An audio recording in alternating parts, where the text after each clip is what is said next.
teema on selline, et põhiliselt olin sunnitud tema ettevalmistamisel toetuma oma endiste kolleegide materjalidele. Ja ainult natukene siis ka surfasin omaenda siis välitööde materjali hulgas.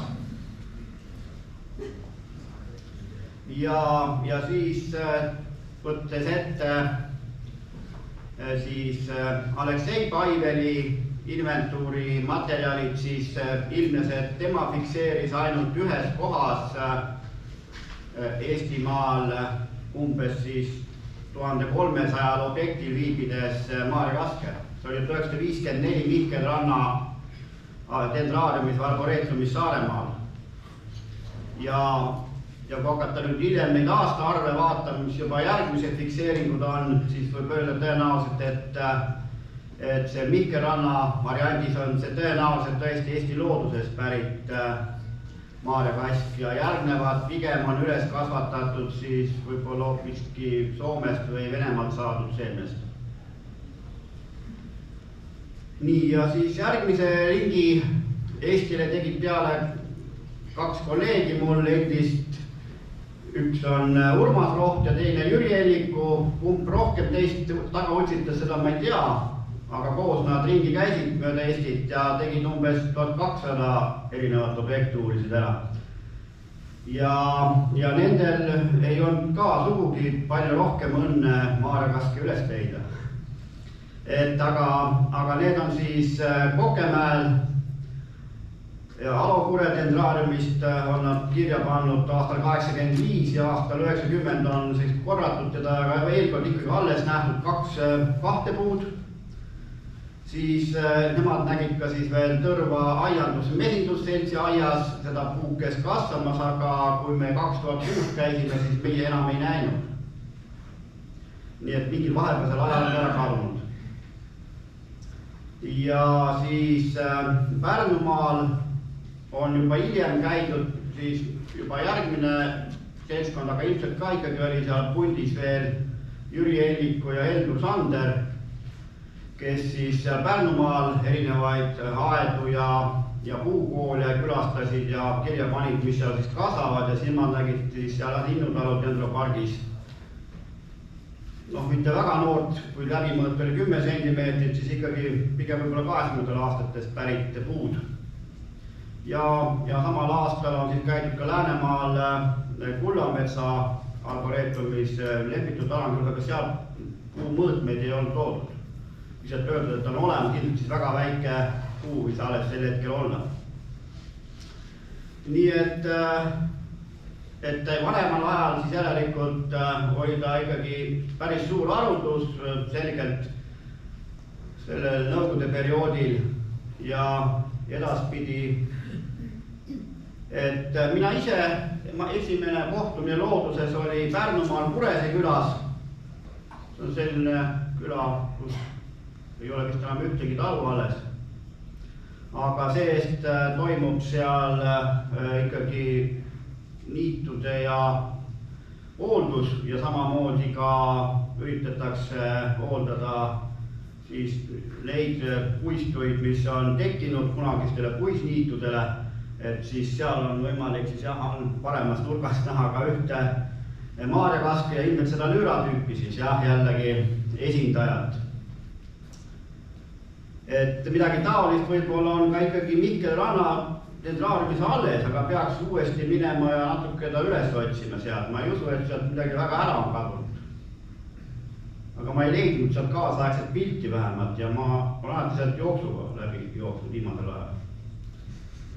Nii, aga siis uus aeg, uued olud ja istikuid tänu just, ma saan aru, Maarja Kase seltsi tegevusele on oluliselt rohkem liikvel ja mitte ainult siis istandiku tegijad, vaid ka kollektsionäärid saavad neid siis omale istutada. Et mis on inventuurides lihtsalt teada uuemad andmed on, siis üks on jah, et on Pärnumaal jällegi 2005 Lepikumaani talu on endale istutanud. Tänapäevaks ma arvan, et on see puu juba päris suur siis. Siis 2008 oli võimalus endal isiklikult Pärnus endist puukooli inventeerida. Sealgi oli maha jäänud siis üks 5,5 meetri kõrgune maarjakask. On andmed, et alles on ka Vigala sassi dendraariumis, Männisalu dendraariumis triigis puu, aga tema suurust ei tea praegu, peab uuesti minema vaatama.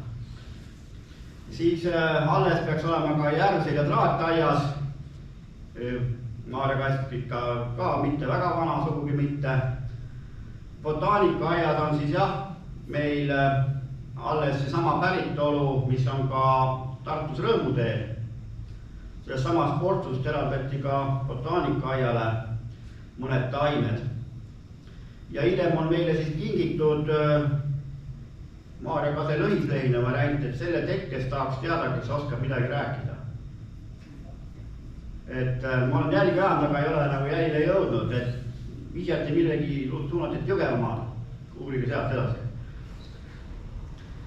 Ja me oleme siis ka Saaremaale viinud siis maarjakase kasvama oma Audaku katsepunkti. Nii. Et botaanikaaaias on siis seesama välimselt üsna sarnane nende puudega, mis on ka Rõõmuteel isend ja aia taga on siis tegelikult enamik pigem need ühetüvelised tegelased. Siis siin on veel pilt sellest lõhislehisest maarjakasest.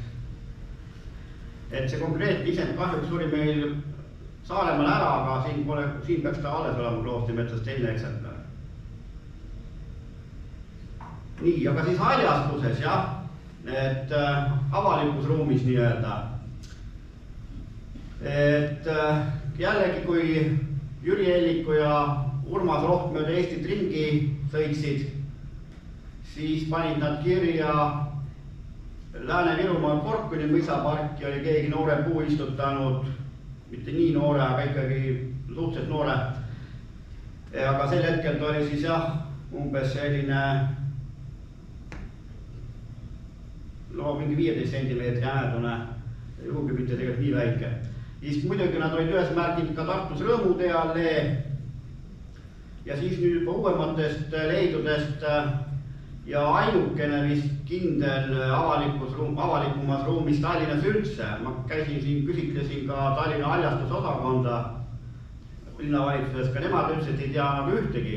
Aga et see Rõõmutee 3 velotrekil võib-olla on alles, ei ole nüüd kontrollimas käinud, 2006 nähti siis maarjakaske. Ma arvan, et ei olnud päris sellest raja peal, vaid pigem kuskil seina ääres siis. Ja siis mina ise viimati nägin siis Türi koolipargis 2017, et pigem siis ka nõukogudeaegne istutus. Ja nüüd jaanuaris küsis Tulev Järve, et kas ikka on maarjakask, saatis pildi, et Sakus siis sattus peale haljas alal juba täitsa korralik jällegi see mis ikka oli nüüd see esimene variant puukujulistest. Nii, et siin on siis võetud armsast Google'ist see Rõõmutee allee. Ta on ilmselt üks tõesti tähelepanu-väärsemaid objekte, kui mõelda Eestis oma liigiliselt koosseisult, mis on ära kasutatud kunagi ja maha istutatud. Et siin on ka näha, et on mitme kasvutüübiga tegemist selle alleel. Et ma ei tea, kas keegi on nad üle mõõtnud ja ära kirjeldanud. Et see on ka jälle kellegi uurimist täiesti teema oleks. Siis Türi koolipargis on põõsa seas täiesti maapinnalt lähtuvate tüvedega maarjakask. Ja Sulev saatis siis Sakus selle, millel on siis need kaelatüüpi ja tüvega, millel on kael vahepeal ja siis jälle suured mügarikud. Selline puupildi. Nii, et mis siis võiksid olla maarjakase eelised haljastuses, et kindlasti on see, et ta peaks meie kliimaga hästi sobima, ta on meil kohalik liik, et täiesti perspektiivne selles mõttes. Ja kui mõelda selle peale, et ta on nõrgema kasvuga, siis linnas alati ja peaaegu alati on üks probleem, et ei ole piisavalt kasvuruumi, et just peaks siis väiksema ja nõrgema ja aeglasema kasvuga liik paremini sobima haljastusse, kui võib-olla isegi tihti kui see tüüp teised. Siis kasvukuju on huvitav, ilmselt analoogia väga ei olegi mitmetel põõsaseatel variantidel. Ja sobivad siis ka niimoodi soolopuuks ja püstisemad kindlasti ka alleeks, nagu näitab rõõmutee katse. Ja miks mitte ka need samad istandikud maastikilmestamiseks siia-tänna istutada, et see on umbes nagu see valgustusajastu idee, et on ilus ja kasulik, või oli vastupidi, et kasulik ja ilus, oleks kõik, sedapidi. Et mitu asja ühes. Nii, et siin on näiteks tehtud eile pilt Harkust, istandikust, Harku pargi kõrval kohe, Kuisapargi kõrval, ilus istandik. Aga kui puudustest rääkida, siis peamine häda on selles, et enamik saadaolevast istusmaterjalist on liiga peenikese tüvega ja ühesõnaga ei kvalifitseeru linna istutamiseks. Seetõttu ei ole nad levinud linnast praegu avalikus ruumis. Ja see on teataval määral põhjendatud, et need noored puud muidu väga tihti langevad vandaalitsemise ohvrid liiga peenikese tüvega. Et see 4 sentimeetrit peaks olema siis vähemalt enam-vähem meetri kõrgusel, et ta kvalifitseeruks. Nii, aga ega mul muud sõnumit praegu ei olegi rohkem. Aitäh!